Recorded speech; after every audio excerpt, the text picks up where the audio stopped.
To let his eldest daughter gain dark magic, this father unexpectedly pushed his younger daughter into the sea of fire as a sacrifice.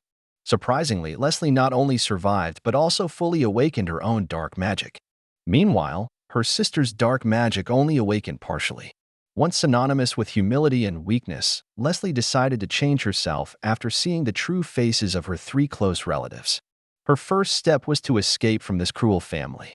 However, imperial law mandated that all children must live under their parents' guardianship, and she had 6 years until adulthood. Even if she escaped now, her father would capture her and bring her back. Under their supervision, whether she could survive until adulthood was a question. Therefore, Leslie made the most important decision of her life, to join a terrifying family. As she left in the morning, Leslie was confronted by her malicious father, the cult leader who had pushed his daughter into the fire just yesterday. Presently, he showed no remorse. However, the present Leslie was no longer the weak person she used to be. She fiercely rebutted her father's words, even stating that he should be the one thrown into the fire pit. In an instant, her father became furious. Just as he was about to stop her, something sealed his eyes. It turned out to be the dark magic cast by Leslie. She walked directly to the carriage outside, and the servants hurriedly intervened, stating that it was meant for her sister. However, Leslie was unyielding. When a servant tried to grab her and pull her down, Leslie retaliated with a slap, questioning his disrespectful behavior towards the master. The servant, frightened, ran off to drive the carriage. This marked Leslie's first time slapping someone, and she may do more other things in the future. The carriage headed towards the direction of the monstrous Duchess Sale's mansion, known for possessing immense magical power that surpassed any other family. Leslie, uncertain if she could persuade the Duchess, felt trapped but had no alternatives. The temple finally came into view, and as Leslie hopped off the carriage, she realized her lack of knowledge about proper etiquette, feeling awkward when a servant extended a hand to assist her. No one ever treated her like a noble lady, and Leslie only knows how to be a servant. Upon entering the temple, she learned from passers-by that the Duchess wasn't present today. Typically, the Duchess attended every worship, making this an unfortunate encounter for Leslie. The Duchess's status was extremely high, making it challenging even for members of the royal family to meet her during regular times. With uncertainty about the timing of the next grand worship, and knowing her time was running out with only 6 months left before she would be thrown into the fire for sacrifice again, Leslie had no choice but to take things one step at a time. Leslie decided to first inspect the Sporato family's historical books stored in the temple, which record the funerals of their deceased family members. She suspected that they hid significant secrets. Wearing worn-out clothing despite being a noble's second daughter, Leslie had endured 12 years of mistreatment from her family. Today marked the first day of her formal retaliation. If the rumors of live sacrifices were true, the family's records should be filled with their crimes. Despite her high noble status, Leslie's worn-out appearance made the temple maids disbelieve she was a noble, and they couldn't allow her to browse the aristocratic books. Frustrated, Leslie realized that the carriage should have the family's crest. Accompanied by a maid, Leslie approached the carriage. Astonished by its grandeur, the maid's expression changed immediately, realizing Leslie was a noble's second daughter, making everything easier. Leslie then found the Sporato family's book, and as she opened the family records, she expected to find numerous deceased young family members if the sacrificial rituals for dark magic were true. However, as she turned the pages of the family tree, she was suddenly stunned. Many people of her age died during their youth, and the causes of death were bizarre. The crucial point was that the children who died before reaching adulthood all had siblings, and their funerals were only held for 1 or 2 days, and commoners even had 3 days. In death, they still faced differential treatment. Despite dying for the sake of the family, their lives were deemed worthless by their relatives. Thinking about this, Leslie finally understood that the power that saved her from the sea of fire that day and the incredibly powerful magic she acquired were accumulated resentment and malice from the sacrificed children over the centuries. Although they endured torment during their lives, they remained kind-hearted, striving to let the next sacrifice survive. Leslie took a deep breath, making a firm resolution to avenge them and destroy the declining Sporato family. She questioned whether the strength of a family really mattered more than the lives of innocent children. With her head bowed, Leslie rushed out of the temple. She didn't want to stay a moment longer in this sinful home and was even more determined to seek refuge with the Duchess Sale's family. Suddenly, she slipped, and a man promptly caught her. "Are you okay?" The man exuded gentleness and carefully dusted off the dirt from Leslie's skirt. Leslie awkwardly expressed gratitude, never having experienced such gentle treatment. Watching the man leave, Leslie felt a strange sense of familiarity. Returning from the temple to the front door of her home, Leslie gracefully descended from the carriage. Suddenly, she heard a call, and her unforgivable sister Ariel hugged her. Leslie was surprised. Was this woman acting again? She treated her younger sister as a servant at home, willing to sacrifice her for dark magic. But that day, Ariel embraced her sister and hypocritically uttered gentle words. Leslie looked shocked, gazing ahead. It turned out her fiancé, the prince, was standing nearby, observing. She had to feign an innocent and harmless appearance. The woman's deceit was so outrageous it made one feel disgusted. Of course, Leslie would not let Ariel get what she wants. She pushed Ariel away, creating an awkward scene for her. Trying to be pitiful, Ariel even shed tears while squatting on the ground. Leslie saw through her poor acting and noticed that Ariel couldn't help but smile because she knew Leslie would face consequences for treating her this way in front of Prince, but Leslie was aware that this act would bring trouble for her later. Her father, mother, and sister all wear such ugly disguises. Even the servants are the same, but now Leslie is no longer the soft persimmon she used to be. She approached, questioning Ariel, asking if her concern was genuine.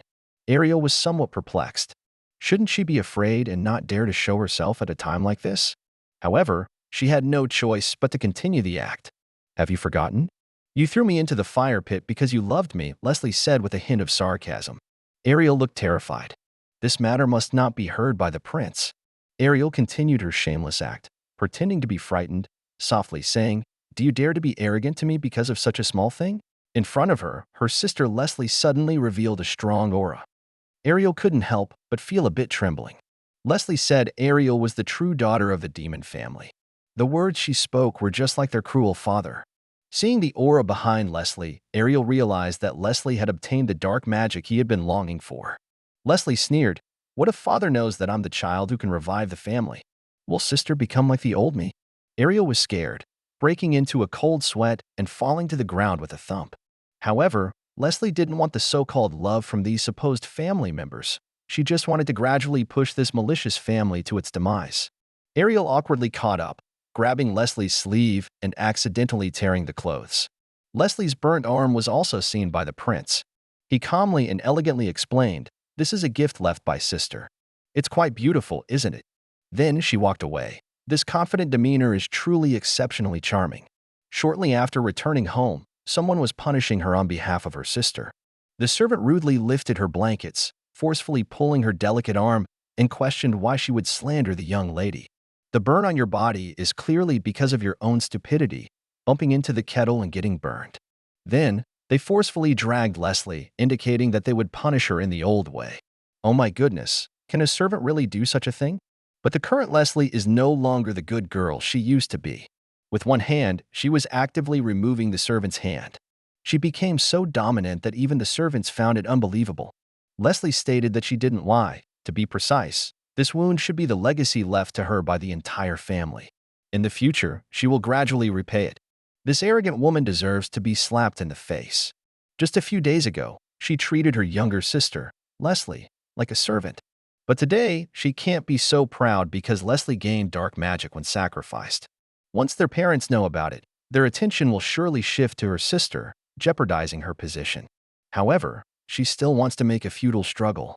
She rudely lifts Leslie's blanket and loudly scolds her, saying that the power belongs to her, not Leslie, and orders her to stay in the room for 6 months, waiting for the next sacrifice.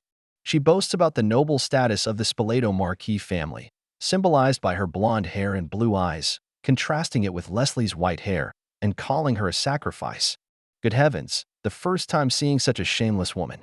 Leslie was so angry that she trembled. Do you have no sense at all about whose blood built your beauty and the wealth and honor of the Spoleto family? She refuses to engage in further conversation and prepares to showcase her dark magic to her parents, wondering who will be sacrificed in 6 months. Ariel panics at Leslie's unexpected strength. Leslie confidently assures her that the secret can be kept as long as she doesn't disturb her sleep. Furious, Ariel storms out, not realizing that Leslie's dark power is meant to destroy the inhumane family, not to aid them. The next day, Leslie's breakfast was still a bowl of watery white porridge. She strongly protested, "I don't want this. Bring me something proper to eat." The servant explained with a hint of grievance, "Madam is worried about you gaining weight and doesn't allow you to eat other things." Leslie retorted, "Is that something a person would say? I'm already so thin. There's no need to worry about gaining weight." After repeated requests, the servant finally brought Leslie a decent breakfast. Leslie finished it quickly, satisfied for the first time in a long while. Suddenly, there were calls from beside her. Both her mother and sister were astonished to see Leslie eating so much alone. Faced with her mother's reprimand, Leslie casually left. Her sister, fearing exposure, did her best to dissuade their mother from interfering, as Leslie had an important place to go that day and needed to eat well. She rode in a carriage to the residence of Duchess Searle. Even the servants were sweating for her because, to outsiders, the monster Duchess was considered the most dangerous person. However, Leslie's determination was unwavering. She unhesitatingly requested a meeting with Duchess Searle. Perhaps this would be the turning point in her life. This woman had the blood of a monster, and scales covered her face. It turned out she was the monster Duchess known as Duchess Searle. And Leslie, standing in the cold wind, anxiously waiting, was waiting for this monster Duchess. Seeing Leslie's petite and delicate appearance, the Duchess asked, "Is this child 9 years old?" Little did she know, Leslie was already 12 years old, and her lack of height was due to maltreatment and malnutrition. However, the Duchess knew very little about the Spoleto family's younger daughter, and the most she heard about Leslie's older sister from her father was boasting about Ariel's beauty and powerful abilities. As for the younger daughter Leslie, they falsely claimed she was frail and sickly to the outside world. Such a scumbag of a father. Given that many families still hold hostility towards the Searle family, it's better not to meet the Duchess's daughter to avoid gossip. Therefore, the Duchess has no intention of meeting Leslie. Considering the cold weather, he assumes she will leave soon if ignored. The butler hesitated to speak but ultimately obeyed the order. On Leslie's side, she was already cold and shivering. The servants tried to persuade her to give up, but she was determined not to. She even told the servant to leave and not mention her visit to Duchess Searle's house. After some thought, the servant decided to quickly leave to avoid any complications. The chilly wind made their hands numb, but there was still no movement from the Duchess's house. After a while, the Duchess finally finished most of the work. She was considering finding a suitable child to share the workload, mainly because her 2 sons were unreliable, one single-minded, and the other like an untamed wild horse. The fishy light glanced outside the window, and the Duchess was stunned. That girl was still waiting, and her carriage was nowhere to be seen. Considering the unusually high death toll in the Spoleto family's 2nd and 3rd sons, maybe this girl had some untold secrets. So, the Duchess decided to meet Leslie. In the cold wind, Leslie spent the afternoon frozen, and her little hands had long-lost sensation. She had to use the warmth of her small face to ease the cold, looking quite cute. The Duchess's mansion didn't seem too frightening. For example, their butler was exceptionally gentle. He even handed her a hot drink, adding extra sugar for her. Later, in a moment of carelessness, Leslie spilled the hot drink on the floor. She quickly apologized and tearfully volunteered to pick it up. If this had happened at home, she would have been scolded, but the butler reassured her, saying it was okay since her hands were too cold to hold it steadily. He then thoughtfully covered her with a blanket. The warmth from the blanket spread from her hands to her entire body. This simple act of providing warmth was something she had never experienced at home. At that moment, Duchess Searle approached Leslie. She was surprised by her tall stature, towering at least 2 meters, even taller than the tallest knight in the Duchess's family. The Duchess, too, was captivated by Leslie's charm at first sight. "What a lovely young girl," the Duchess exclaimed. She then asked, "Why would you step into the residence of a Duchess known as a monster?" Leslie gritted her teeth and got straight to the point, saying, "Please adopt me. I want to become your daughter." This girl, despite being a noble's daughter, desires to become the daughter of someone else.